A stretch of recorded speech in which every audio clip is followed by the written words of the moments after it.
Today we're gonna be talking filming wildlife, few tips that I experienced myself through the years, and try not to be too loud because I just saw a group of deer down there.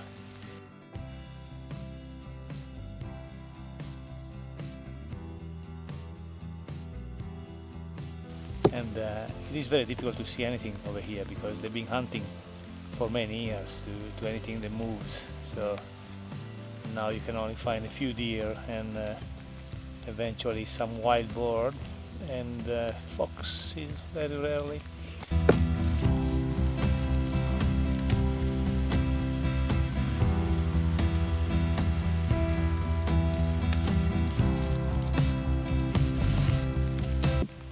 So I wish they would hunt with a bit more consideration about keeping some wildlife alive as well.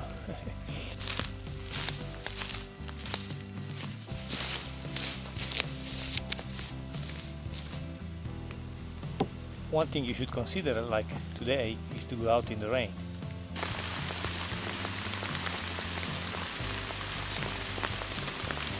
Because when it's raining, also for them, for the animals, it's harder to hear us being around and trying to capture them. I mean, capture them on camera, of course. And of course, also when I come for filming, I wear more appropriate clothing, so more camouflage, jacket and pants, and of course I don't come with my dog.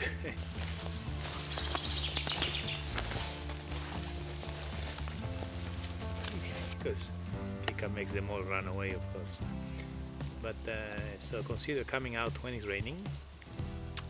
One of the things that is nice when it's raining is the fact that look at the colors and the color contrast of filming in this situation is you don't get the harsh light and the shininess of the leaves, and you get a different soft diffuse light, like if there was a big soft box in the sky. And this makes really the colors pop up. Just look around, it's pretty stunning. I love the contrast. This is early springtime, and I love the color contrast you get from the autumn leaves on the ground and the greenery. And then try to always consider if there is any breeze, any kind of wind, to be downwind from the animal, so that he's not gonna smell you. That's is a sense they are very strongly developed compared to us, and usually they hear us coming along from the smell before than from the sound.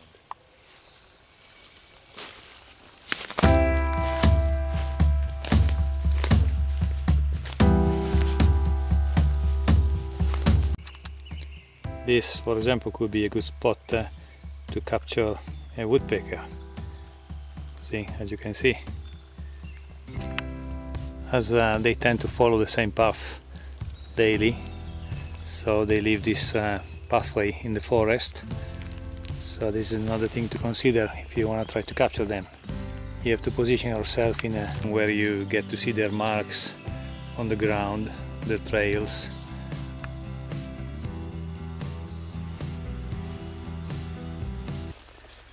So now that I realized a few of these nature and wildlife documentaries, I got asked what cameras and settings do you use, and while talking about cameras, the rule is always the same. The best camera is the one that you have with you,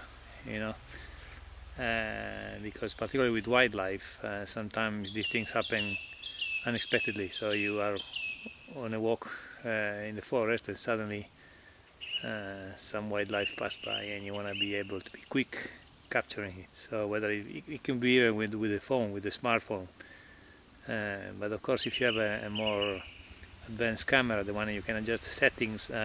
Talking about settings, you're gonna be knowing that you're gonna be in low light situations. So in this forest it's always a bit darker, so you want to have a quite wide aperture, and at the same time you want to have that allows you as well to have a fast shutter speed.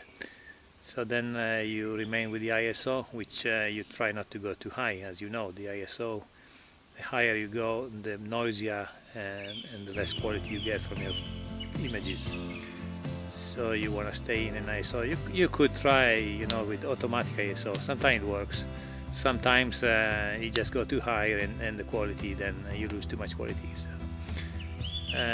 you try to find the right compromise depending on the situation. You know, today is, although it's raining, it's quite bright, and so I'm standing something in between, not with this particular camera I'm filming, but with another camera. I'm standing in between. I am around 300 ISO and fast shutter speed, just in case I bump into suddenly an animal running in front of me. But as I said at the beginning, today I'm not even wearing the appropriate clothing to try to capture wildlife. But I might be lucky, you never know. You know, sometimes because there are some people around, a mountain biker passing by or something, the wildlife gets scared and run away without noticing you, and then suddenly it bumps into you. So another good tip is to have your camera already ready to play, or playing even, as you start walking into the forest. Most of the time, as soon as you get into, you don't have the time to get your hands in the pocket or in the camera bag and grab it out and capture it. So you have to start the play record button before you enter in the woods.